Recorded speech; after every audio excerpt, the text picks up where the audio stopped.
एक ही संकट है उत्तर प्रदेश में, वो है भारतीय जनता पार्टी। भारतीय जनता पार्टी हटेगी तो सब संकट दूर होंगे। और विश्वविद्यालय को लेकर के पहले दिन से इनकी नियत और मंशा ठीक नहीं रही है। ये नहीं चाहते कि शिक्षा की संस्थान आगे बढ़े, लोग पढ़े लिखे बने, लोग अपने आप रोजगार पाएं। तो ये यूनिवर्सिटी जो नहीं बना पाए, वो यूनिवर्सिटी पे हथौड़ा चलाना चाहते हैं।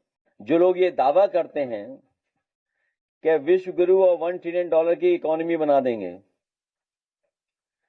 तो सरकारी स्कूलों में बिजली पानी तक नहीं है। जो सरकारी विभाग बता रहा है, आंकड़े जो बताए जा रहे हैं, और कई चैनलों ने इस समय जांच की है उसकी, उसमें जो चीजें सामने आ रही है, उन्होंने तो 1-2 स्कूल चेक किए हैं केवल। स्कूलों में 7,000 में बिजली नहीं है और 2,300 में कोई फंक्शनल टॉयलेट नहीं है फॉर गर्ल्स। कोई भी टॉयलेट लड़कियों के लिए नहीं है। वो संख्या स्कूलों की है 2,300।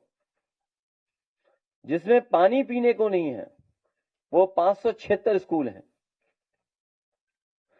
और जिनमें कोई कंप्यूटर नहीं है, क्योंकि कंप्यूटर की दावा करना और कंप्यूटर की पढ़ाई को आगे बढ़ाना, वो लगभग 23,000 ऐसे स्कूल हैं।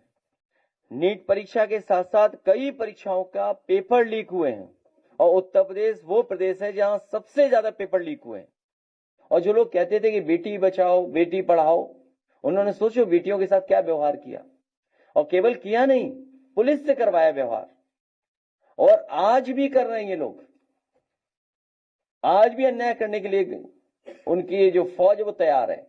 E20 अगर इथेनॉल मिलाना पेट्रोल में इतना लाभदायक है, या इफिशिएंसी या माइलेज बढ़ता है, तो ये कम से कम ऑटोमोबाइल कंपनियों को ये कहना चाहिए, अपने ऐड देने चाहिए। इस बात पर हम लोग कई बार चर्चा कर चुके हैं कि अगर E20 से माइलेज बढ़ता है, इफिशिएंसी बढ़ती है, मेंटेनेंस जीरो होता है, तो इनको E20 के लिए जितनी भी ऑटोमोबाइल कंपनी है उनको ऐड देना चाहिए, लेकिन सरकार जबरदस्ती उनसे करवा रही है। हालांकि समाजवादी पार्टी में जेनजी भी बड़ी संख्या में थे, अल्फा भी बड़ी संख्या में थे। समय समय पे आप लोग मिले होंगे, उनके वीडियोस वायरल हुए। मैं एक पर्टिकुलर नाम नहीं लेना चाहता हूं, लेकिन है, और हो सकता है आपको अल्फा वालों से मुलाकात हो गई हो आपकी। कम से कम वो एक्सप्रेसिव है, अपनी बात को कहना चाहते हैं बिना संकोच के। पॉलिटिकल सिस्टम में और डेमोक्रेसी में ये हमारी आपकी जिम्मेदारी बनती है कि उनकी बात सुने जब वो दुनिया से कनेक्टेड हैं। और शायद इतना विट, इतना डिफरेंट कैंपेनिंग कम्युनिकेशन या इतना क्रिएटिव कभी नहीं देखा होगा जैसा देखा गया। गांजे की भी सील बड़ी है, और पहले गोरखपुर की तरफ पकड़ा जाता था गांजा ज्यादा 2017 से पहले, लेकिन 2017 के बाद लखनऊ के आसपास बहुत पकड़ा जा रहा है। इसका कारण आप बताइए क्या हो सकता है? वो कल ही पकड़ा गया, कई किलो। भाजपा सरकार के 10 साल में 26,000 स्कूल बंद हुए हैं। आपके पास कॉपी पहुंच गई होगी, उसमें पहले पेज पर अपील है।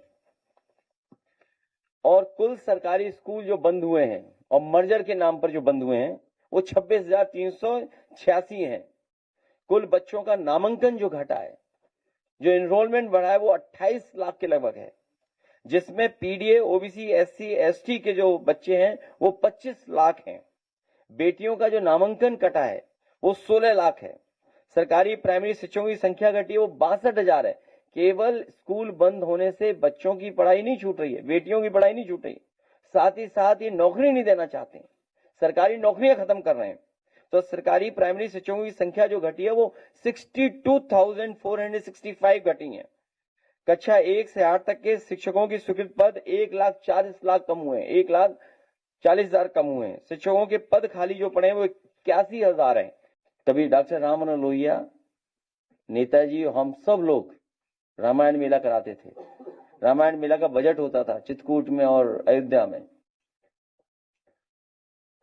इन पात्रों को जो कलाकार हैं समाजवादी सरकार बनने पर, इन कलाकारों को सम्मान दिया जाएगा। और साथ ही साथ जो हमारी हिंदुस्तानियत की परंपराओं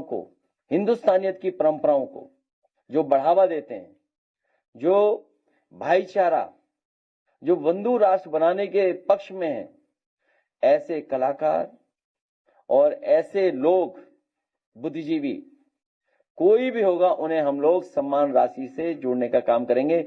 जिस तरीके से कभी समाजवादी सरकार में यश भारती हर वर्ग के लोगों को, चाहे वो शायर रहे हों, चाहे वो कवि रहे हों, चाहे वो कलाकार रहे हों, चाहे खिलाड़ी रहे हों, चाहे संस्कृति से जुड़े हुए लोग रहे हों, उन सबको सम्मान राशि दिया करते थे।